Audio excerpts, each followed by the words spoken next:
El conversatorio de hoy o la conversación que quiero establecer hoy es en términos de comprender el proceso de síntesis de cuerpos cetónicos. La síntesis de cuerpos cetónicos pues es denominada cetogénesis, una ruta metabólica muy importante. Les platicaré hoy cómo ocurre, en qué órgano ocurre, un poquito sobre la forma en la que se puede regular y algunos datos importantes a considerar. ¿Sí? Entonces empezamos por reconocer que la cetogénesis es la síntesis de cuerpos cetónicos. ¿Quiénes son los cuerpos cetónicos? Los cuerpos cetónicos son tres moléculas: el acetoacetato, el beta-hidroxibutirato y la acetona. Esos son los tres cuerpos cetónicos. Ahora, ¿dónde se sintetizan? Se sintetizan solamente en el hígado. Dentro de todas las, si quisiéramos ahorita analizar las funciones del hígado, esto es, por qué es importante el hígado dentro de nosotros, pues tendríamos que hablar de esta capacidad que tiene para sintetizar cuerpos cetónicos. Ahora, esto va más allá de la mera síntesis porque hay un fin por el cual se forman y lo voy a platicar en un momento más, ¿no? Un dato también importante en relación a este órgano es que en él también ocurre otro proceso bioquímico que ya expliqué en otra imagen, que es la beta-oxidación, o la beta-oxidación mitocondrial. La beta-oxidación es la degradación de ácidos grasos, de hecho aquí está, la degradación de ácidos grasos para obtener a partir de él fragmentos pequeños de dos carbonos que se llaman acetilcoenzima A. Entonces, ¿por qué la menciono? Porque hay una estrecha relación metabólica entre la beta-oxidación de los ácidos grasos y la cetogénesis. Bueno, esto significa que la cetogénesis de alguna manera necesita moléculas de acetilcoenzima A y los ácidos grasos a través de este proceso pues los pueden aportar. Si bien no es la única molécula, pues es una molécula que son varios, que se caracteriza por estar formada de varios carbonos, 16 el que principalmente formamos, pero también podemos tener de 18, de 20, de 14, de 12, ¿no? Esto significa que el aporte de moléculas de acetilcoenzima a partir de ácidos grasos es muy importante. ¿Sí? Ahora, yéndonos un poquito al pasado, si voy a sintetizar cuerpos cetónicos, ¿qué necesito? Bueno, de entrada necesito a alguien que me aporte a los ácidos grasos que habíamos ya platicado, que es una de las moléculas en las que se transportan en forma de triglicéridos, son las moléculas del LDL, ¿no? Otra forma de obtener ácidos grasos pues es a partir de lo que se deposita en el adipocito en forma de triglicéridos.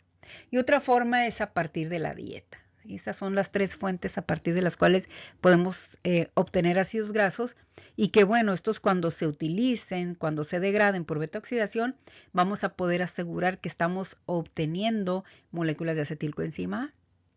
De entrada, ahorita que mencioné la dieta, les comento, estos tres puntos son muy importantes para entender cuándo se lleva a cabo la cetogénesis, aunque la realidad es que siempre estamos formando cuerpos cetónicos, solo que en pequeñas cantidades, pero hay condiciones en las que podemos aumentar esta síntesis de cuerpos cetónicos y eso va a depender de la dieta, del estado fisiológico y del estado hormonal. ¿Sí? Eh, Aquí no voy a ahondar en esta parte que es el mecanismo de ingreso de los ácidos grasos hacia la mitocondria, tampoco voy a ahondar en la beta-oxidación, lo único que voy a mencionar es que de la beta-oxidación podemos obtener las moléculas de acetilcoenzima A. ¿Cuáles son los pasos que se siguen independientemente de los mecanismos de regulación? Bueno, los pasos son que el acetilcoenzima A puede entrar al ciclo de Krebs, de hecho entra al ciclo de Krebs y se continúa con lo que ya sabemos, ¿no? La cadena de transporte de electrones, la fosforilación oxidativa. Otro punto importante es que la acetilcoenzima A es substrato para la síntesis de ácidos grasos. Solo que esto, como está finamente regulado, no voy a estar al mismo tiempo utilizando las moléculas de acetilo que me da el ácido graso cuando se degrada para inmediatamente convertirlo en un ácido graso. No, para esto hay una serie de señales finamente diseñadas para que esto esté finamente regulado. Bueno, aquí algo que es muy importante es que cómo inicia o sería cómo inicia la cetogénesis. La cetogénesis inicia con moléculas de acetilcoenzima A que se van a unir. ¿Sí? Dos moléculas de acetilcoenzima A, como vemos aquí. Estas dos moléculas se unen a través de una enzima que se llama acetoacetilcoenzima A tiolasa. Y el resultado es una molécula, obviamente, de 4 carbonos que se llama acetoacetilcoenzima A. El siguiente paso es que este acetoacetilcoenzima A o a este acetoacetilcoenzima A se le incorpore una molécula de acetilcoenzima A. Y entonces formamos, a través de la acción de la hidroximetilglutarilcoenzima A sintasa al hidroximetilglutarilcoenzima A. Y es esta molécula. Esta molécula es muy importante porque en algún punto van a encontrar como esta molécula, que es el HMG-CoA, es además precursor de las moléculas de colesterol.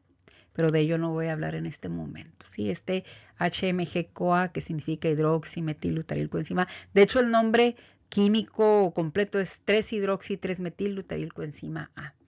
Y entonces esta molécula lo que va a hacer es liberar una molécula de acetilcoenzima A. Y cuando la libera, se convierte en acetoacetato. Para que esto ocurra, o sea, para poder cortar esta molécula de acetilcoenzima A, tenemos que tener el efecto de una enzima, o vaya, la reacción es catalizada por una enzima que se llama hidroximetilglutarilcoenzima A liasa. Entonces, primero tenemos una sintetasa y después tenemos una liasa. Esto me da lugar al primer cuerpo cetónico, que es el acetoacetato, más o menos una proporción de 20%. El acetoacetato, que es esta molécula, después se va a deshidrogenar por la beta-hidroxibutirato deshidrogenasa y me va a dar el cuerpo cetónico más abundante, en un alrededor de un 78%, que se llama, pues como lo mencioné, el beta-hidroxibutirato.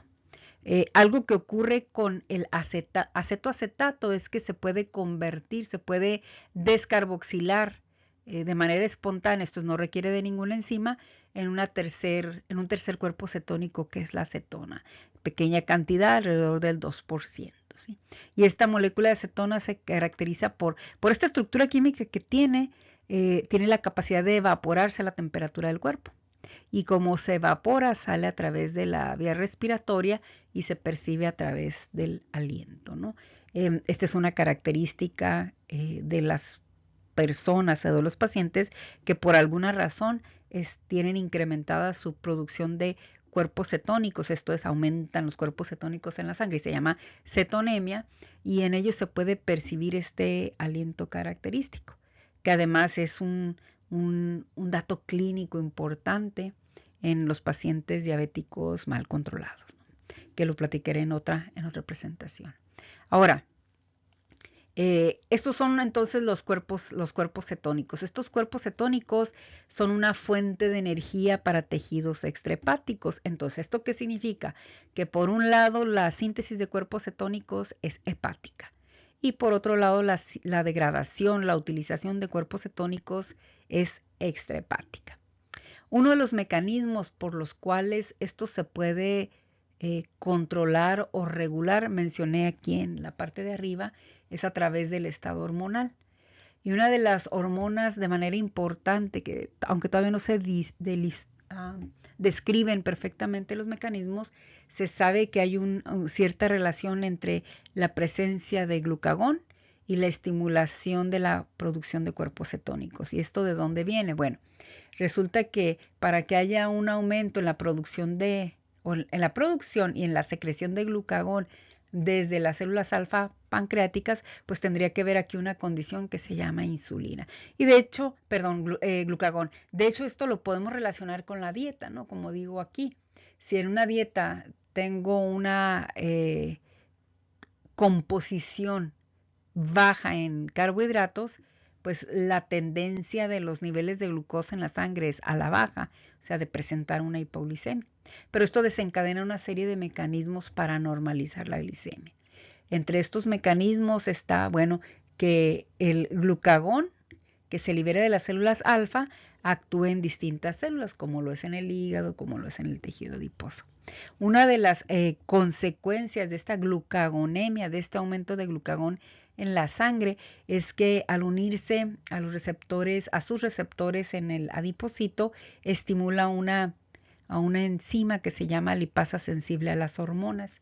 Y esta lipasa sensible a las hormonas es la que desencadena el primer paso para la degradación de triglicéridos. Y entonces cuando estos terminan de degradarse y que están aquí, se liberan pues los 3 ácidos grasos y el glicerol. Como había una condición de hipoglicemia, el glicerol que libera el adipocito va a ser un substrato para la gluconeogénesis. Y entonces este glicerol va a entrar al hígado y se va a incorporar a la vía gluconeogénica, me da glucosa y entonces mando glucosa hacia la circulación. De manera que estoy tratando de normalizarla, ¿no? Ahora, esta glucosa puede ser una cantidad pequeña, entonces yo tengo que asegurar a 2 tipos de tejidos o 2 tipos de células o un órgano y un tipo de células. ¿A quién tengo que asegurar con esta glucosa que estoy produciendo? Tengo que asegurar al cerebro, que en un 80% utiliza glucosa, pero además a los glóbulos rojos. Los glóbulos rojos solo utilizan glucosa. Entonces, la glucosa que esté formando, por ejemplo, por esta vía, tengo que cuidarla para mandársela principalmente a estos 2 sitios metabólicos, cerebro y eritrocitos. Entonces, ¿qué puedo hacer para que mis demás órganos sigan obteniendo energía, pero no necesariamente de la glucosa porque la quiero redireccionar hacia el cerebro y hacia el glóbulo rojo? Pues, ¿qué es lo que hago? Utilizo a los ácidos grasos. Los ácidos grasos vienen, se incorporan, atraviesan la matriz mitocondrial, se inicia el proceso de beta oxidación. Si bien no me produce energía, pero sí me produce fats y NADs, además moléculas de acetilcoenzima que van a seguir este proceso y que entonces todo ello aquí al final me va a aportar una importante cantidad de moléculas de ATP. Ahora, en el inter, bueno, o en consecuencia a, empiezo a hacer que la cantidad de moléculas de acetilcoenzima A puede sobrepasar la capacidad del ciclo de Krebs, entonces las voy a empezar a utilizar como precursores para la síntesis de cuerpos cetónicos.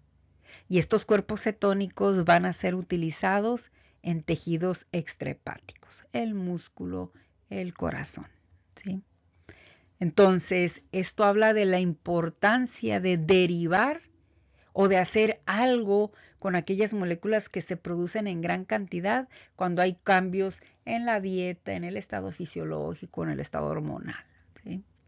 Un punto importante, esta molécula que puse aquí, que es una enzima, que es la acetilcoenzima carboxilasa, es una enzima, la enzima más importante en la síntesis de ácidos grasos. Y entonces, cuando hay una molécula de glucagón o cuando hay una secreción de glucagón por parte del páncreas, porque hay una hipoglicemia, pues no voy a empezar a formar ácidos grasos, lo que quiero es que se degraden. Entonces, esta enzima se inhibe. Y al inhibirse, se impide que las moléculas de acetilcoenzima A se vayan a la síntesis de ácidos grasos y que mejor se vayan a la síntesis de cuerpos cetónicos, que después van a pasar a la sangre y que después van a distribuirse a los tejidos, ¿sí? Uno de los mecanismos por los cuales ingresan los tejidos a través de un grupo de moléculas transportadoras se llaman transportadores monocarboxilato. Ahora, otro ejemplo de la manera en la que el glucagón influye en esto, pues es que el glucagón tiene la capacidad de actuar a nivel hepático, aumentando la transcripción FOXA, que es un gen muy importante que regula la transcripción de la hidroximetilglutarilcoenzima A sintasa.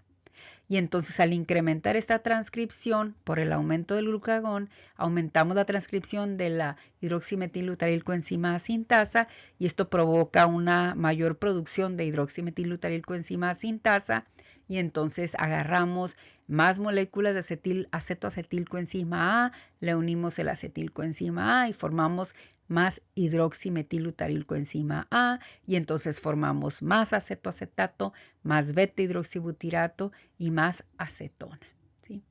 Un dato importante, bueno, que los adultos forman alrededor de 100 a 250 micromoles cuerpos cetónicos, que son alrededor de 3 miligramos por decilitro, que en condiciones de ejercicio prolongado en el ayuno y cuando hay una cetoacidosis diabética, la proporción o la cantidad de la concentración de cuerpos cetónicos pues es mucho mayor. Estamos hablando de que lo normal son 3 miligramos por decilitro, de 100 a 250 micromolar. En el ejercicio prolongado podemos obtener hasta 1 milimolar o hasta 1 milimol. En el ayuno de 24 horas 1 milimolar, y en la cetoacidosis diabética estamos hablando de 20 milimolar. O sea, pasamos de un adulto sano de 3 miligramos a 90 miligramos, ¿no? Y esto obviamente tiene consecuencias metabólicas, fisiológicas que llegan a o que nos llevan a complicaciones, ¿no? Y bueno, un ejemplo de ello es que esto provoca una acidemia, y una de las consecuencias es que haya una disminución en la capacidad de transporte de oxígeno por la hemoglobina, ¿sí? Esa sería la parte un poquito asociada a lo patológico, a las alteraciones metabólicas, pero la realidad es que los cuerpos cetónicos están, primero porque los necesitamos, porque nuestro hígado tiene la capacidad de sintetizarlo y porque nuestros tejidos extrahepáticos los requieren como una fuente de energía.